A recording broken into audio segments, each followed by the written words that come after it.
outstanding and world-class vision and world-class this. I'm a real leadership geek, honestly. I've spent my whole career reading books and chatting to people. I just find the whole thing and the announcement, the way it's been announced, bizarre. If you could move away from a model where teachers are so intensely focused.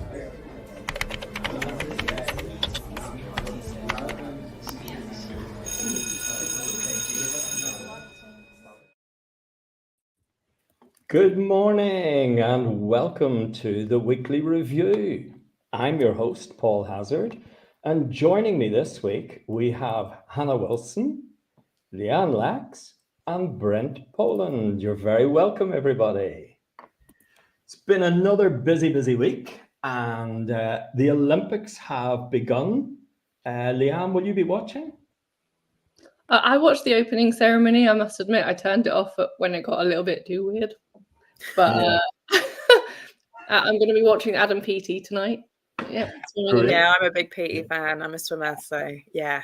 Good. Well, as a self-confessed Francophile, it was French. The opening was French, but yes, it did get a bit difficult. And Brent, I thought I was watching Eurotrash from the 1990s. Don't take me back to there. Brent, you're back from your own adventures. Borneo, 2 weeks saving, conserving sea turtles on an expedition. So I took 8 kids out, which was really tough gig. Trekking through the jungle, 35-degree heat, 90% humidity, but really doing a fantastic project on conserving green and hawksbill sea turtles, but seeing firsthand the impacts of climate change. So it was quite an eye-opener, actually, and a lot of good materials brought back from which I'll use in school as well. Excellent, yeah.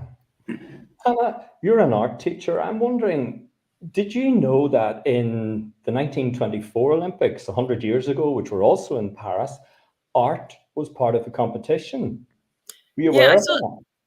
People were complaining that dancing was in the street dancing is in the Olympics this year, and that it's not a real sport. I'm like, they'd have complained a bit when the art was in there.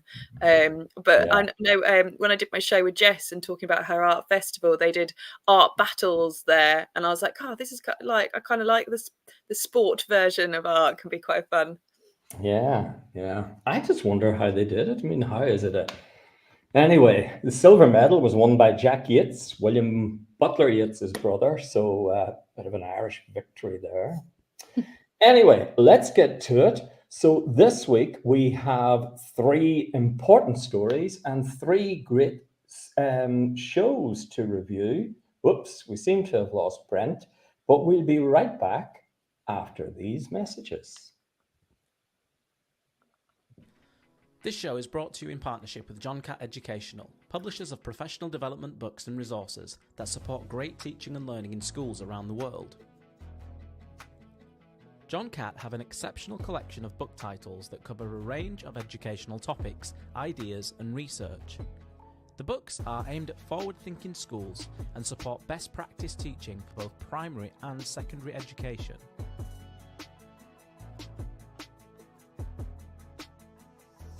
Level up your professional development today and visit johncattbookshop.com to explore the full range of titles.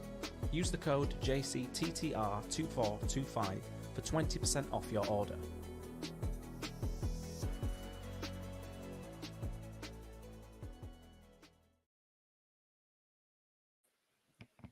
And we're all back. I don't know what happened there with Brent.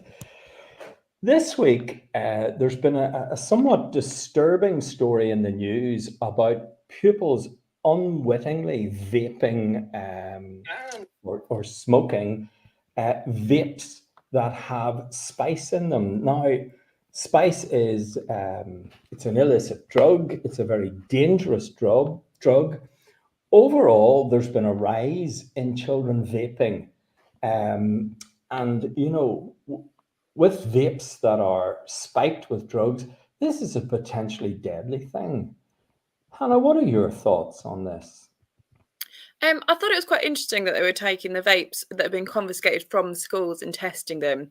They only confiscated 596 to test, and I would say there's probably a lot more confiscated than that. So it would be interesting to see this on a kind of a wider scale. I know we've a previous school had issues with kids kind of hiding them in the roof tiles of the toilets and disappearing off for a vape, and it's quite scary that some of these kids can't actually go a day without vaping. They like feel the need to kind of run off and go and do it as well. But for me, like obviously them being laced with spice is really dangerous, and that we don't know really, that vapes are quite new. We don't know what these long-term effects are going to be on these children's lungs.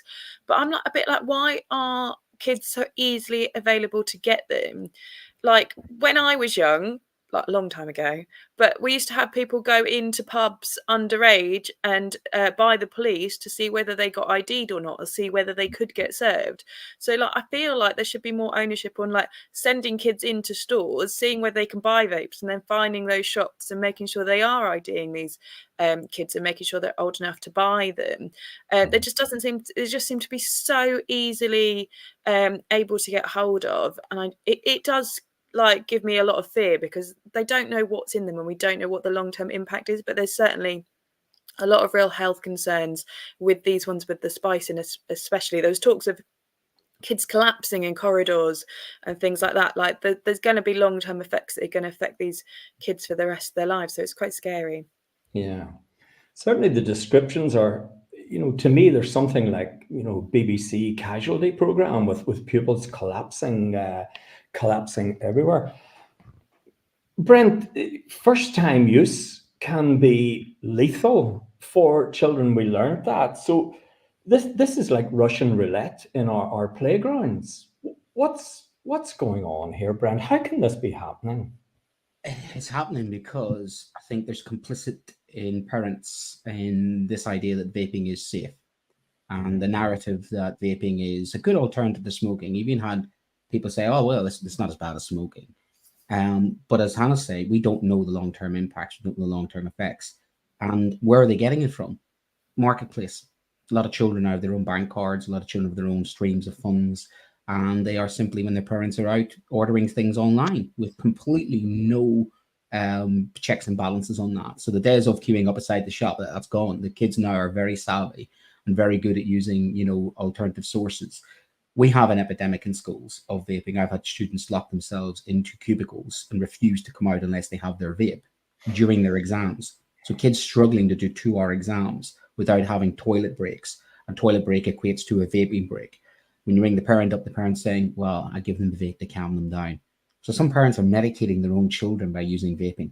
Some parents themselves are addicted to vaping. It's like everything else. I come from a household, a family that were all smokers. Every uncle and aunt of mine smoked until that became socially unacceptable. So we need to come to a stage where smoking's become socially acceptable, that vaping becomes socially unacceptable, because schools are just really, I think, the sort of focal point for where society's at.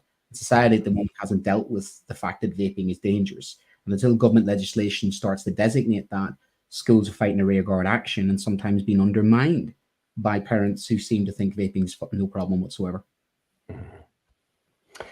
Yeah, and Brent points out there, this is a much wider problem, and, it does involve schools, teachers, pupils, parents, police, doctors. It even involves shopkeepers and manufacturers. But if we just narrow that down, what can schools do? Is this a losing battle?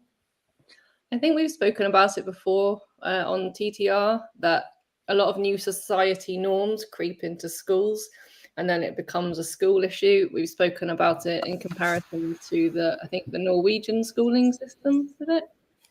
Yeah. How society in those countries and those Nordic countries really affects how schools are run and how children live their lives. And again, yes, it's a collaborative, I think a collaborative issue that needs to be managed in schools, between schools and policymakers and parents. But a lot of these new society norms seem to creep into education and it becomes an educational issue. Whereas perhaps it's a bigger issue than education can deal with by itself. Yeah. I like that, a collaborative approach to it, yeah. Hannah, maybe just back to you, just to finish on this. Is there a particular vulnerability for young people now that most of them are on holiday? They're not in front of teachers, they're not in schools, they're not in corridors. They are going to be engaging in vaping. Vapes are going to be loaded with drugs. Is there an additional vulnerability during the holidays? I definitely think there is, but I think it's one of those, like, who's regulating these vapes and making sure they are having the safe things. Like the percentage, I think it was something like 16% of the vapes they tested have this spice in it. Like, and that's just the ones that were confiscated. How are ones that are have got this spice that we know is dangerous getting into society, not just for our children but for everybody who vapes? And it is one of those, like, I know a friend caught their son vaping and just doesn't know what to do and doesn't know how to stop him, and it is really difficult. But it's also that kind of like, don't go and buy the cheap vapes, because that's even more dangerous. At least kind of maybe get a better like, should we're having a conversation, does she go and buy a better branded vape which is possibly more safe, rather than sneaking off? I mean, like, we all did it when we were younger. Is this today's society's version? But it's really difficult, isn't it? Because we want them to be safe. And I think the scary thing is that we don't know the consequences. I think cigarettes and things like that, we kind of all knew the consequences, but it does seem that the vaping consequences, although the initial effects are less than nicotine, the long-term effects seem to be yet to be seen and seem to be quite scary as they're coming about. So time will tell, I think. Yeah. And perhaps we should say, although vaping is on the increase, the majority of children don't vape. And maybe just on behalf of TTR and anybody listening, police have issued warnings to schools in Cornwall, Devon, Kent, Lincolnshire, Lancashire, London, Middlesbrough, Somerset, and West Midlands. So we will put a link to that story out through Twitter today, and teachers can find out more. So on to our next story. Our next story is a worrying story. There is an increasing amount of violence in our schools. Suspensions for assaults on adults is up by a third to 52,237 in 22-23. 1 in 5 teachers has been hit by a pupil this year. Brent, teachers must be able to do a difficult job without physical or psychological fear. What's going on in our schools that teachers are hit?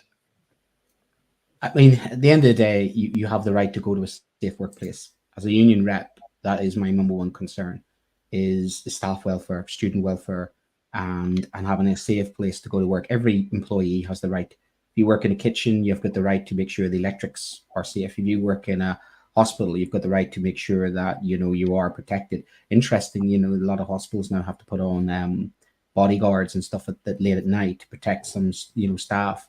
Are we getting to the stage where schools are going to need bodyguards? I mean, I can already see some of my senior staff are looking like PCSOs with high-vis jackets, whistles, and two-way radios. It's like the Secret Service patrol in the corridors now these days. It's really getting out of hand.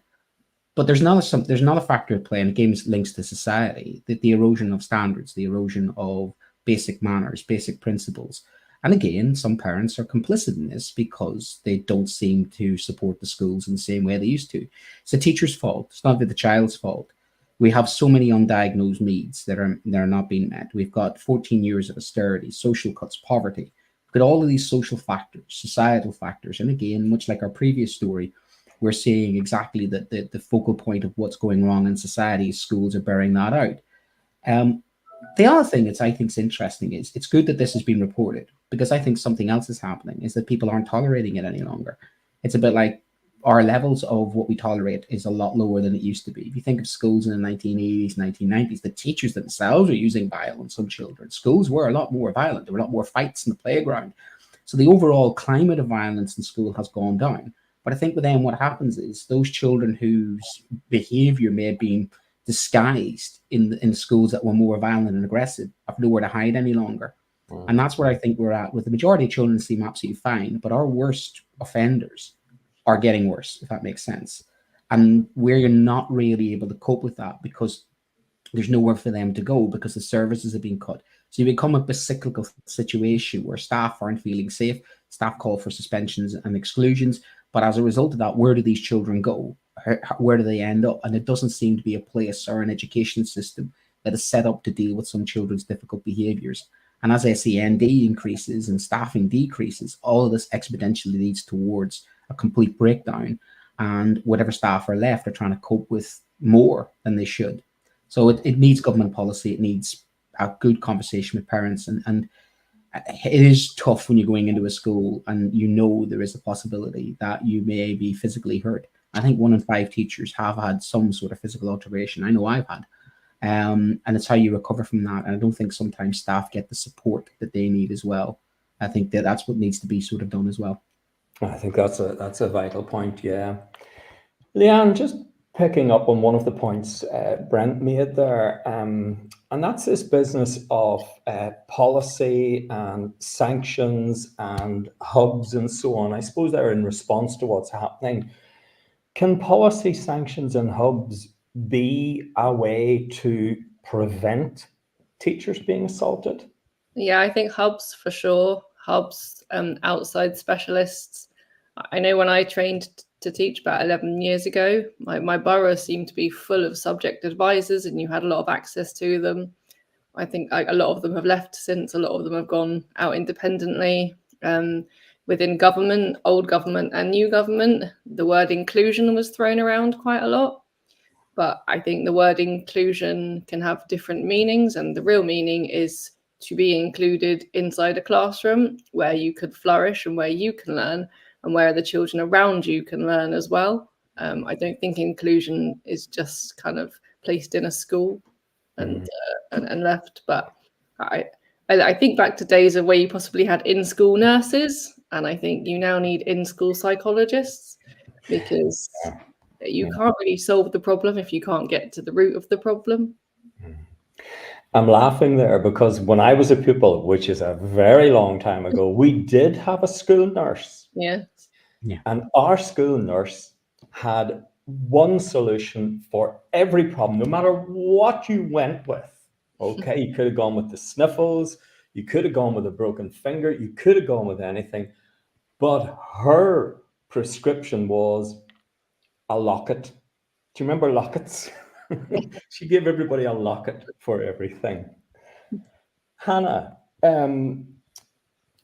is not the real issue here that our children are angry, that there's an anger and a rage in our children? What can we do to maybe, help children manage anger or not even be angry in the first place?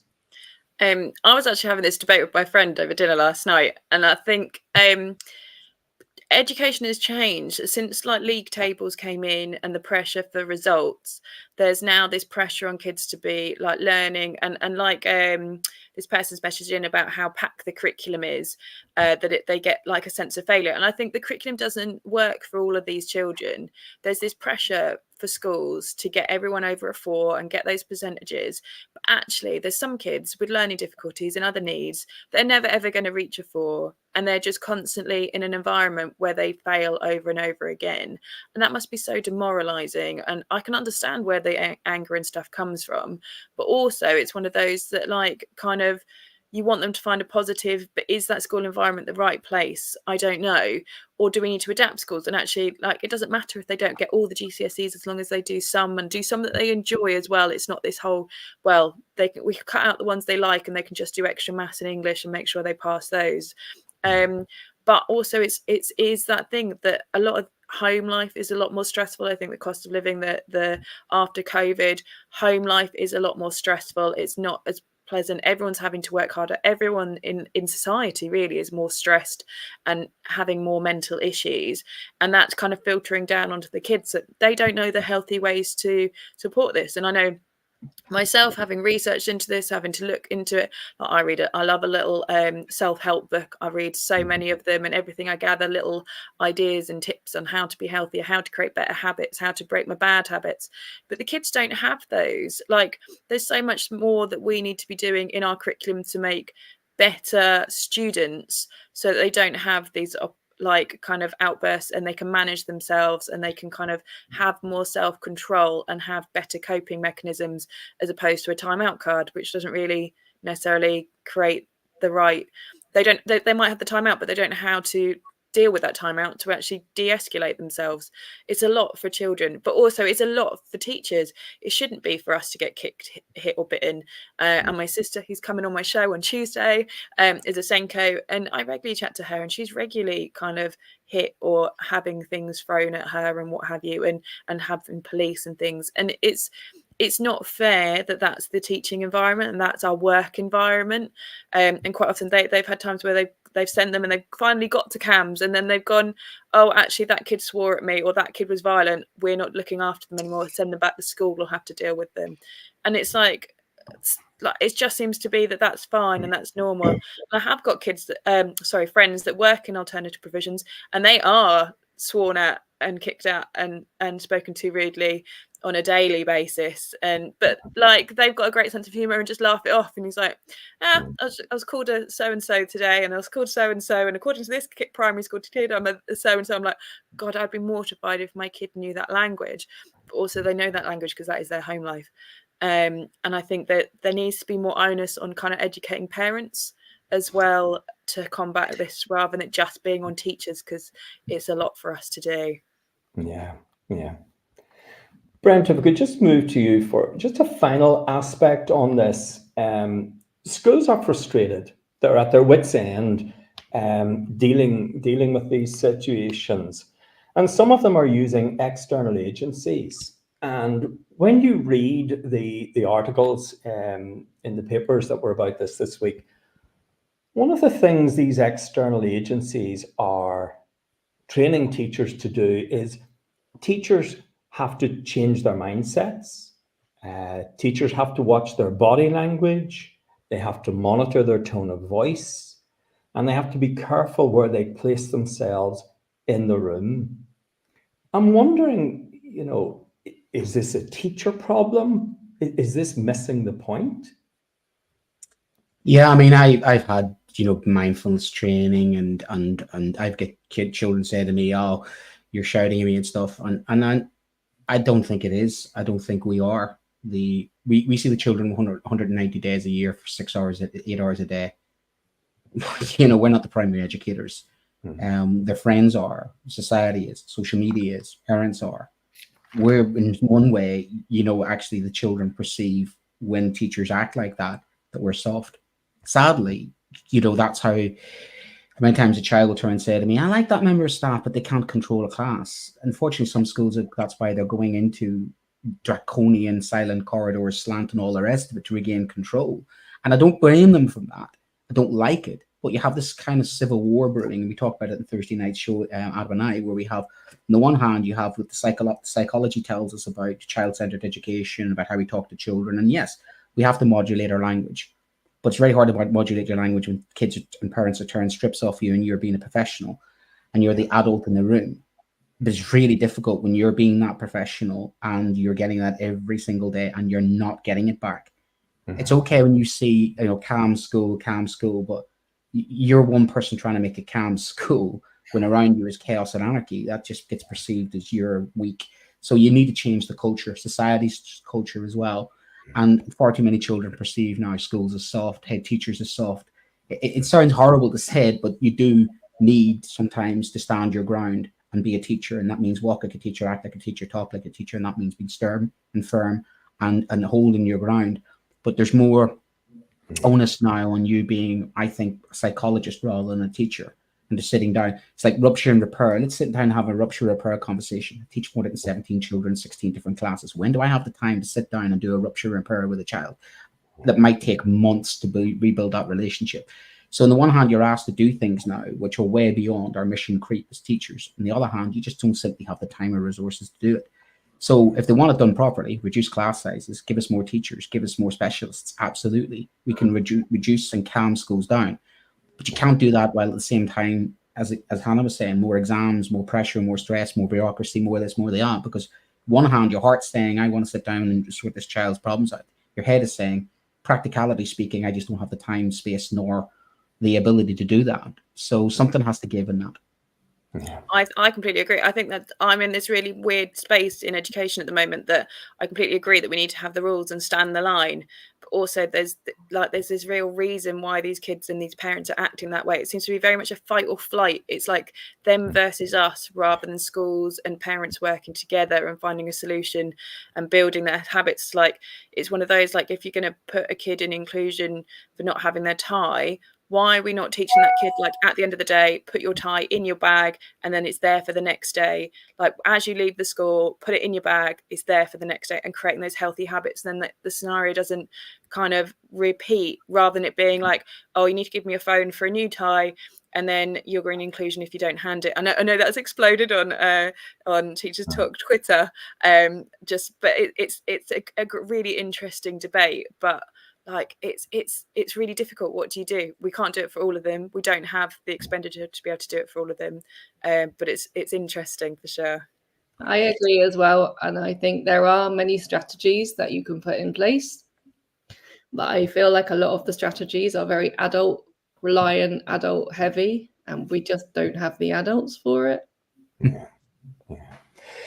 It's a story we will certainly be returning to in the future. That's all we have time on that one for this morning. But again, just, a reminder that the vast majority of children enjoy school, they're exceptionally well behaved, and they're respectful towards their teachers. But it is a few, and it's a very serious few that need addressed, and teachers are being harmed and hurt. On to our final story for this morning. And Internet Matters is proposing 5 big ideas. I must have missed something about the word big. We've got 5 big ideas, and then we had the big listen, didn't we? So I must have missed something about the word big. But they're proposing 5 big ideas to help children navigate better the digital world. And they've come up with a vision for media literacy. Leanne, what are your thoughts on media literacy? So I thought to start with, I would Google an actual definition of media literacy, because whilst I have some idea of what it is and what it entails in this day and age, I thought that would be a good place to start. And Google says it is to critically analyze stories from mass media. Now, get rid of media, get rid of mass. We should be critically analyzing in school all the time. I don't think it's a new skill. I know we mentioned it in last week's weekly review where we talked about critical thinking. I think these are skills that should be taught. I'm not sure they should just be linked to new technology. So there were 5 big ideas. The first one obviously is to raise the status of media literacy. This is something that is seen in the e-safety of the ICT, like computing curriculum. I think sometimes it's possibly like a one-off lesson every half term. Let's do an e-safety lesson. Let's tick a box. I think it is very important that children are taught to read between the lines, especially so with emails and what they see online. The next one was to train teachers for the digital age. I would hope and think that teachers coming into the profession now are quite tech savvy. Brent, that face suggests maybe not. No. you would be surprised in a minute. Embrace the whole family approach, 100%. I think there should be communication between home and school. I think there should even be like agreements between home and school in how do we use technology in school? How can you support us in that use at home? And it should be cross-sector, and 100% should be cross-sector. Higher up in education, industry should be fully involved in school and in how we teach technology, and then in policy as well, in what we have to teach. I think e-safety should have a bigger picture in the curriculum, and how do you teach technology should have a bigger picture. Yeah. But Hannah, I wonder, ultimately, is this not a well-meaning vision that's more or less impossible to implement? I mean, Leanne highlighted a few things. The curriculum is already bursting at the seams. Teachers coming through, may or may not be tech savvy. But even if they are, it's not long until, you know, the tech has caught up and overtaken them. Is this just a well-meaning rhetoric? I think it is one of those. I think it's another parental thing that's being pushed onto teachers to deal with. Actually, Paul put in this comment about on the last story on screen time and what they're watching. In fact, is quite often influencing the kids. And actually, we're finding that you are a sum of the people and the things that you spend your time doing. And these kids are spending their time on social media and YouTube and watching on gaming and doing things that aren't necessarily being filtered. Now, I'm a mother and I'm not going to deny that I use different things. Like my son has an age limit set Kindle, and I find that that's really great because it's really limiting in terms of what he is age appropriate, and he loves all the maths and the English games, and actually it has a benefit. Same as we've had Spelling Shed on as a sponsor previously and done a show with them, and after that I downloaded the spelling app, and that's really helped him. So there is technology for good.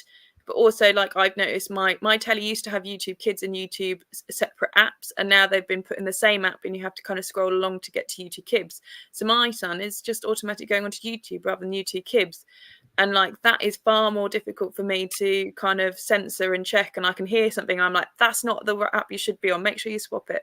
And it's like that. But I'm a responsible adult, and I make sure my child is doing that. I am monitoring what he watches and what he does. But other parents wouldn't necessarily be doing that if they're very much left to their own devices, literally, and they're kind of not being censored. And I think there should be, it's teaching the kids what the right and the wrong thing is. Like my kids find it fascinating. There's a course at the Norwich University Arts on digital interaction where you can learn and design apps for people interaction. I was trying to explain to them that the shade of red on your alert on your phone is actually designed to be that red. They research what color red is most likely to make you open that app, and that the actual algorithm for doom scrolling, is the same algorithm used for gambling machines to make you keep wanting to go. And like getting them to understand that actually a lot of this is out of their control. It is technically kind of rigged against them to make them kind of go on it. But actually, like it's and there's lots of psychology as well, that their brains are changing because they're adapting to needing 30-second, 60-second hits, that they can't actually retain information or retain concentration. So I think it is one of those that we do have a duty of care to educate them in those facts, but it is also a home thing. A lot of this is happening because everyone says about banning phones in school. I was like, I don't see kids on phones at school. Yeah, they might have a cheeky tech check in the break or lunch, but they're not on their phone in my lessons, that's for sure. So they're not on their phone for majority of the day. It's when they go home. And I don't know how we police that, because I don't think it's a school responsibility. Yeah. I think also with any subject, knowing the subject and understanding the subject are two totally different things. And I know from like personal experience, when I moved into year 6 for the first time, I asked my brother, who's an accountant, to help me with a maths problem, and he could do it, but he couldn't explain it to me. And so I think in training teachers and in educating teachers, there has to be a difference between knowing the technology and understanding like the back end of the technology. I think there's a big difference there. Brent, picking up on points Leanne and Hannah have made there, and indeed, you know, through all 3 stories this morning, are we being asked to parent rather than to teach? Yeah, there's a mission creep. Mission creep has gone way beyond our remit, way beyond my training, way beyond what a teacher's meant to be now. We're social worker, we're advisors. We have to keep ahead of the curve. Problem is, we as teachers individually keep ahead of the curve, but our school policy doesn't, our school curriculum doesn't. There's a lot, even the technology we have in school is ridiculous. We are operating with one hand tied behind our back, but yet we're asked to do impossible jobs. We're asked to try and regulate children outside school, which clearly we shouldn't be doing. But these things, as Hannah mentioned, impact on our ability to teach the children, their behavior, their attitudes. And yet we're judged by some external agency that comes in about attendance. The children are having, you know, duvet days, when they're having FIFA days. It's outside my control. And yet my exam results are completely directly correlated between what these children do outside school. But they take no responsibility. It's all my fault. So we're judged by standards that we cannot meet, by things outside our control, which we're trying to control, which is way beyond what we, and the more you do, the more people expect. And that's the other thing as well. Schools are expected to do everything now, even to the primary schools. This idea of children not coming to school, not be potty trained or not being able to tie the shoelace. We did something about 10 years ago. I still can't understand. We stopped doing normal ties. We just got sick and tired of the children, not being able to do their tie properly. So we did clip-on ties. And I thought, what are we doing here? We're de-skilling these children. And that's the thing as well. Our children are information-rich, knowledge poor. And we have a curriculum which is trying to cram as much knowledge into them. They don't need to. They don't need to retain that knowledge because they can find out anything like that. But the big problem is they don't know what to do with this information because our whole curriculum is designed towards cramming a head full of information, which AI could destroy them in 5 seconds. So we really need to jerry-rig our curriculum to be more critical thinking, more questioning. You do need the knowledge to be able to do that, but we need to depack our curriculum and start to look at skills, because the future these children need is the ability to think for themselves. And at the moment, they don't, because these algorithms are robbing them. And as they become more technologically slaves, their abilities and their skills is de-skilling. So I'm seeing children now who are completely internet dependent. Even when I took them on an expedition to Borneo, the most important thing to these children is finding an internet hotspot in the hotel room. One of them even worked out where in the hotel room where's an internet hotspot to be able to stream the England game. So the clever kids, they really are very clever when it comes to, they're one step ahead of parents. They always have and always will be. But the danger of this one step ahead is unregulated, unfettered, Wild West. Because what's out there on that internet is, as a parent myself, I can tell you, same as Hannah, I get very worried about my children's ability to bypass. Even I and my wife, she's a psychologist, I'm a teacher, and my children are finding ways to bypass us. So what are they doing to people who aren't as educated or savvy as us? That really worries me, and that's what you're seeing in schools, is parents who are completely unaware of what their children are doing. And the dangers is it's having massive psychological impacts on them. Yeah. And as Paul Foster points out, where will this end really? Leanne, if we could just finish this topic with you. You mentioned critical literacy as a potential to help, educate and inform children on the use of digital media and so on. Are schools in a position to teach critical literacy?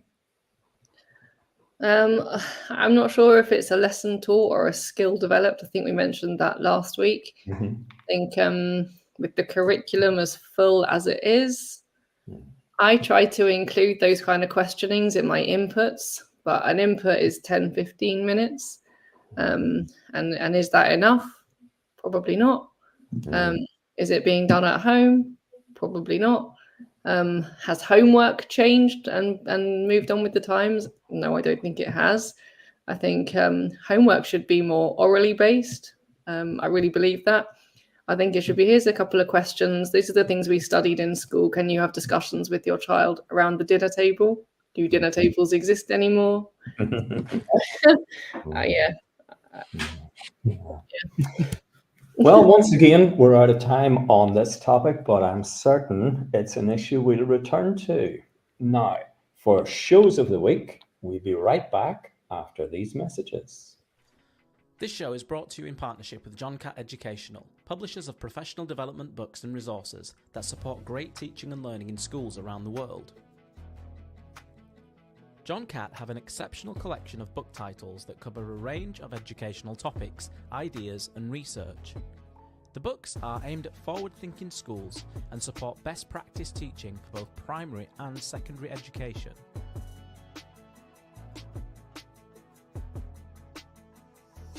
Level up your professional development today and visit johncattbookshop.com to explore the full range of titles. Use the code JCTTR2425 for 20% off your order.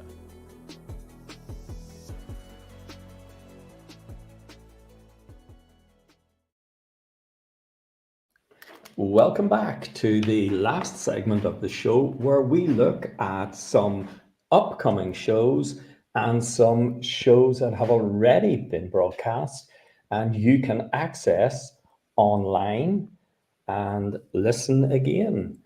I'll kick off this week. Last Sunday, I listened to The Late Show, which was presented by Amanda Kinsley Smith. And she and her friend Kathy McAllister, they talked about the benefits and satisfactions of staying in the classroom, not seeking a management or promoted position. They talked a lot about being committed to the subject and the pupils and how powerful it is. Fantastic show, great conversation. Amanda always makes radio hosting seem really, really easy. It's not, but she does. And really, it's kind of like sitting in the Sleeve Donard Hotel in Newcastle, listening to Amanda and her friend just exchanging wisdom. Great show for everybody to listen to. Hannah, do you have a show of the week?